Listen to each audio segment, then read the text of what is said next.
آپ کیا بات کر رہے ہیں؟ صحیح مسلم کی حدیث ہے، نبی پاک علیہ السلام نے فرمایا بیماری متعدی نہیں ہوتی، ایک سے دوسرے کو۔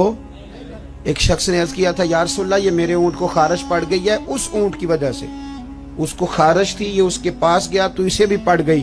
کیا سادہ جواب ہے اور کیا انداز تکلم ہے! تیرے آگے ہیں یوں دبے لچے فصحاء عرب کے بڑے بڑے، کوئی جان منہ میں زبان نہیں بلکہ جسم میں جان نہیں۔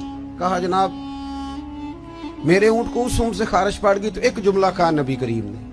حضور فرمانے لگے تیرے اونٹ کو تو اس اونٹ سے پڑی ہے، تو یہ بتا اس اونٹ کو کہاں سے پڑی تھی، اس کو کہاں سے پڑی تھی؟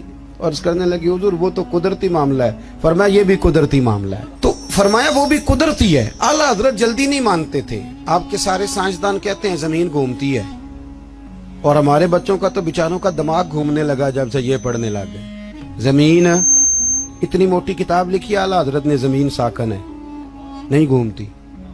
پریشان ہو گئے آپ؟ میرے پاس ہے، لینی ہوئی تو لے لینا، اتنی موٹی کتاب ہے، اور 300 کے قریب دلائل دیے کہ زمین ساکن ہے۔ اعلیٰ حضرت فرماتے جب نبی پاک علیہ السلام نے فرما دیا کہ جب رب نے زمین کو پیدا کیا تو کانپنے لگی، تو رب کریم نے اس میں پہاڑ میخیں بنا کے قلعے بنا کے لگا دیے تو یہ ٹھہر گئی۔ فرماتے ہیں جب میرے نبی کی زبان سے نکل گیا ٹھہر گئی، تو سارے سائنسدان بھی کہیں تو ہم ماننے کو تیار نہیں، ہم کیسے مان جائیں؟ حضور نے کہہ دیا ٹھہر گئی تو لہذا ٹھہر گئی، اور اعلیٰ حضرت نے اس پر 300 کے قریب دلائل دی۔ ہمارا تو اصل مسئلہ یہ ہے کہ ہم پڑھتے ہی نہیں، اور پھر کچھ لوگ بڑی محبت سے کہتے ہیں جو اب تو سائنس بھی یہ بات مان گئی۔ تو میں نے کہا سائنس نہ بھی مانے تو ہماری تو کوئی مجبوری نہیں، سائنس نہ مانے سائنس ہماری تو مجبوری اللہ رسول ہے، سائنس ہماری مجبوری۔ سمجھ آ رہی ہے بات کی؟ اسی طرح اعلیٰ حضرت کے زمانے میں نا کسی نے کہا تھا کہ کشش ثقل ہے، زمین چیزوں کو کھینچتی ہے۔ دلیل کیا دی؟ کہنے لگا جی وہ سیب گرتا ہے تو زمین پہ، امرود گرتا ہے تو انار گرتا ہے تو زمین کھینچ لیتی ہے۔ اعلیٰ حضرت فرمانے لگے کوئی سارے پاگل تو نہیں نا سامنے بیٹھے ہوئے کہ سائنسدان جو کہیں گے ہم مان جائیں گے۔ فرمانے لگے آدھا کلو کا سیب کھینچ لیا، انار کھینچ لیا، امرود کھینچ لیا، غبارے میں 1.5 چھٹانک ہوا بھر دو تو وہ زمین سے کھینچا نہیں جاتا۔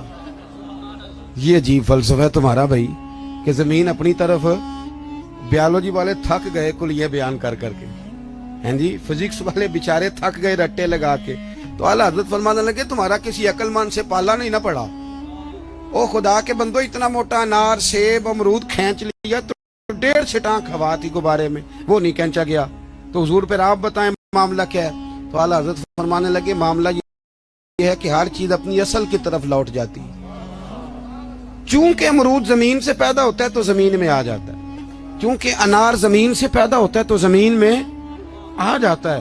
فرمانے لگے ہوا کی اصل اوپر ہے، جب غبارے میں ہوا پڑتے ہیں تو ہوا اس کو اوپر لے جاتی ہے، اور جب ہوا نکل جاتی ہے تو غبارہ نیچے آ جاتا ہے۔ تو فرمایا کشش سے شکل نہیں، ہر چیز اپنی اصل کی طرف لوٹتی۔ انسان کہاں سے پیدا ہوا؟ مٹی سے، جائے گا کہاں؟ کیونکہ اس کی اصل مٹی ہے، مٹی دیں تے مٹی رہنا ہی۔ ایویں کا دی بلے بلے، اج مٹی دے اتے بندیا تے کل مٹی دے تھلے۔ تو بھائی اعلیٰ حضرت نے نظریات کا تحفظ کیا۔ تیسری بات، اعلیٰ حضرت فرماتے تھے کہ دین میں خودداری اختیار کرو، عزت نفس، دین کو فار سیل نہ کرو۔